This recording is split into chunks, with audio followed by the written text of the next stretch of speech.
Chandrashekhar ji. Sir इनके paper ले लेना आप, कुछ बाकी हो तो इनके पेपर ले लेना। समाप्त हो गए। आप अपने पेपर ले कर देना सर।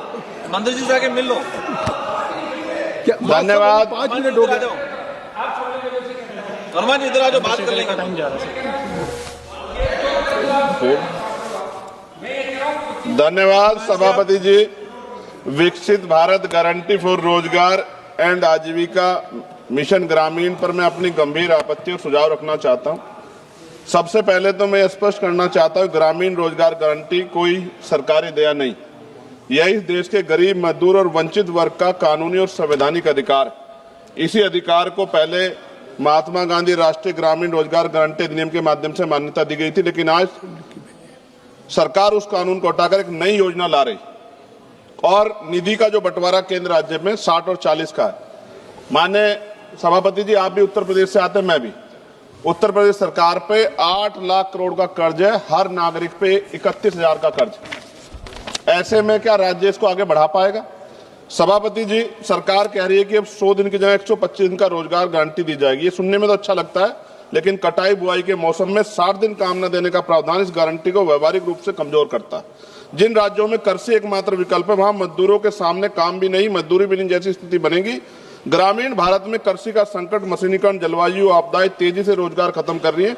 ऐसे में 125 दिन भी अपर्याप्त है, जबकि कई राज्यों में लोग 300 दिन काम चाहते हैं, जिन्हें उन्हें काम करने से बाहर न रखा जाए। और सभापति जी, दलित आदिवासी हितों का स्पष्ट उल्लेख, मनरेगा से SC/ST समुदायों को जमीन से जुड़े काम, जल संरक्षण, सामुदायिक संपत्तियों के जरिए न्यूनतम सुरक्षा दी गई। नई योजना में SC/ST के लिए पृथक रूप से कोई लक्ष्य सुरक्षा का प्रावधान नहीं। और सभापति जी, आपदा के समय छूट सरकार की मर्जी पर, प्राकृतिक आपदा में छूट देना सरकार के विवेक पर छोड़ा गया, जबकि आपदा के समय तो सबसे ज्यादा बेरोजगारी, सबसे ज्यादा पलायन होता है। यह प्रावधान अधिकार नहीं, अनुग्रह बनता है। जब तक स्पष्ट जवाबदेही और दंड व्यवस्था नहीं होगी, ये प्रावधान सिर्फ कागजों में रह जाएगा।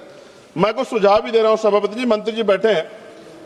सामान्य मजदूरी नहीं है जो मनरेगा के मजदूरों को मिलती थी, सामान्य नहीं। मेरे यहाँ 232 या 37 रुपए मिलते हैं सर। मेरी मांग है कम से कम 500 रुपए न्यूनतम मजदूरी दी जाए और रोजगार गारंटी बिना मौसमी शर्तों के लागू की जाए। रोजगार दिनों की सीमा राज्यों को बढ़ाने का अधिकार न्यूनतम 300 दिन और केंद्र तय करे, लेकिन राज्य चाहे तो 365 दिन तक बढ़ा सकते हैं और केंद्र अतिरिक्त सहायता दे। SC/ST और आदिवासी क्षेत्रों के लिए विशेष पैकेज, आदिवासी क्षेत्रों में 300 दिन गारंटी, भूमि, जल, जल आधारित कार्यों की प्राथमिकता, पैसा और FRA कानून में तालमेल, महिलाओं के लिए अनिवार्य 50% कार्य, हर पंचायत में कम से कम 50% काम महिलाओं के लिए आरक्षित, मासिक धर्म अवकाश, गृह, जल, स्वच्छता, देखभाल कार्यों की प्राथमिकता। अंतिम पेज है सर। सभापति जी, काम तय करने का असली शक्ति ग्राम सभा, ग्राम पंचायत पर भुगतान में देरी होने के 30 सेकंड में खत्म करूंगा सर। भुगतान में देरी होने स्वतः मुआवजा अधिकारियों की व्यक्तिगत जवाबदेही तय की जाए।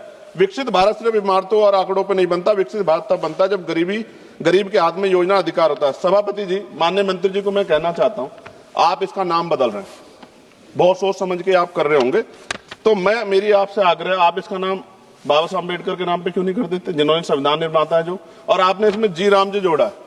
अच्छी बात है, आपकी बहुत सारी योजनाएं राम जी के नाम पे है। मेरी आपसे मांग है, आप इसमें जी राम जी की जगह जय भीम जी कर दो, उसमें क्या चला जाएगा? आपको सबके हितों का ध्यान रखना चाहिए ना।